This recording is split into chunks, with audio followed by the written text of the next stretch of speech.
இலக்கை நோக்கி டுவர்ட் த கோல். இந்த நிகழ்ச்சிக்கு உங்களை அன்புடன் வரவேற்கிறோம். Praise the Lord. ஆண்டவராகிய இயேசுவின் இனிய நாமத்தில் உங்கள் எல்லாருக்கும் அன்பின் வாழ்த்துக்கள். எபிரேயர் 11ஆம் அதிகாரம் 6ஆம் வசனம். தேவனிடத்தில் சேருகிறவன் அவர் உண்டென்றும் அவர் தம்மை தேடுகிறவர்களுக்கு பலன் அளிக்கிறவர் என்றும் விசுவாசிக்க வேண்டும். ஆண்டவர் ஒருத்தர் இருக்கிறாருன்னு நீங்க நம்புறதே பெரிய பாக்கியங்க.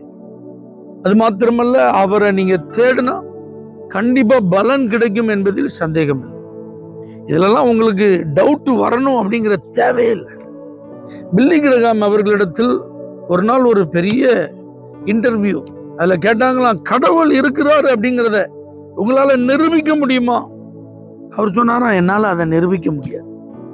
ஏன்னா நீங்க கேட்பது போல கடவுளை ஒரு சயின்ஸ் லேப்ல இருக்கிற ஒரு டியூப்ல அல்லது நீங்க செய்யற ஆராய்ச்சிக்குள்ள கொண்டு வந்து ஆமா உண்மையில கடவுள் இருக்கிறார் அப்படிலாம் சொல்ற அளவுக்கு அவர் ஒரு சாதாரணமானவர் அல்ல. அதனால உங்கள்கிட்ட கடவுள்னு ஒருத்தர் இருக்கிறார்னு என்னால நிரூபிக்க முடியாது. ஆனா ஒண்ணு செய்ய முடியும், கடவுள் ஒருத்தர் இருக்கிறார்னு என்னால சொல்ல முடியும், அதை என்னால நம்ப முடியும். எப்படி சொல்றீங்கன்னு கேட்டாங்களாம். அப்படியே மேல உங்க கண்களை ஏறெடுத்து பாருங்க, எவ்வளவு பிரம்மாண்டமான வானம் நட்சத்திர மண்டலங்களோடு இருக்கு. இவைகளை கண்ணோக்கி பார்க்கும்போது ஒரு செய்தி நமக்கு தொடர்ந்து சொல்லப்படுகிறது, இதற்கு பின்பு ஒரு கடவுள் இருக்கிறார்.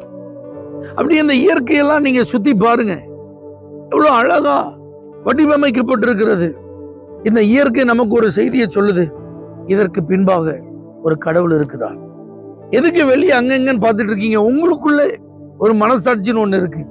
அந்த மனசாட்சியை நல்லா கேட்டு பாருங்க, கடவுள்னு ஒருத்தர் இருக்கிறார். தெய்வ பிள்ளைகளே, இப்படிப்பட்ட ஒரு உண்மையை ஒருத்தராலும் மறுக்க முடியாது. தேவன் ஒருவர் இருக்கிறார், உண்மையான தேவன் என்று ஒருவர் இருக்கிறார்.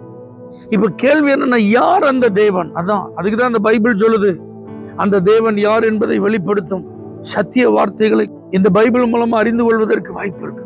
இந்த பைபிளை நீங்க படிச்சு பார்த்தீங்கன்னா, அந்த தேவன் இயேசு. உங்களை தேடி வந்தவர் அவர்தான், உங்களுக்காக ரத்தம் சிந்தினவர் அவர்தான், உங்க பாவங்களை மன்னிக்க சிலுவையில தன்னுடைய உயிரை கொடுத்தது அவர்தான், மரித்து அடக்கம் பண்ணப்பட்டாலும் 3ஆம் நாள் உயிரோடு எழுந்தவர் அவர்தான், இன்னைக்கும் ஜீவனோடு இருக்கிறவர் அந்த இயேசுதான். அவர் சீக்கிரம் மறுபடியும் இந்த பூமிக்கு வரப்போகிறார்.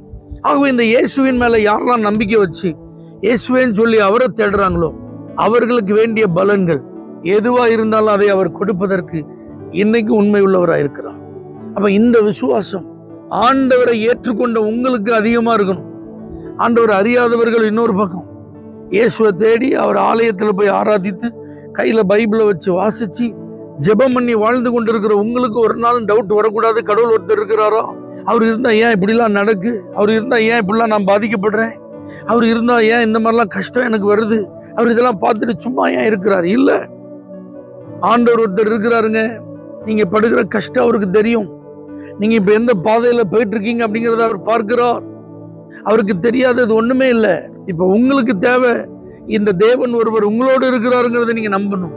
அது மாத்திரமல்ல, இந்த கஷ்டத்துக்கு மத்தியிலும் பிரச்சனைகளுக்கு மத்தியிலும் இந்த தேவைகளுக்கு மத்தியிலும் அவரை நீங்க தேடினீங்கன்னா உங்களுக்கு அவர் பலன் கொடுப்பார். இதை நீங்க நம்பணும். இந்த விசுவாசம் குறைந்து போகாதபடிக்கு நீங்க பார்த்து கொள்ளுங்க. ஆண்டவர் மேல உறுதியான நம்பிக்கை உடையவர்களா இருக்கு. அவரை தேடினா கண்டிப்பா அவர் பலன் கொடுப்பார் என்பதற்கு நான் ஒரு சாட்சி. இப்படி ஒரு வாழ்க்கை வாழ்ந்து தேவனை மகிமைப்படுத்த வேண்டும் என்று கர்த்தர் விரும்புகிறார். தேவன் ஒருவர் இருக்கிறார், அவரை தேடினால் உங்களுக்கு அவர் பலன் தருவார்.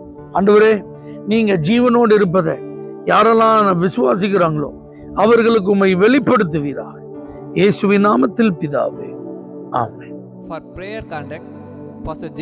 Kumar, El Shaddai Ministries, 9500252586, Surandai.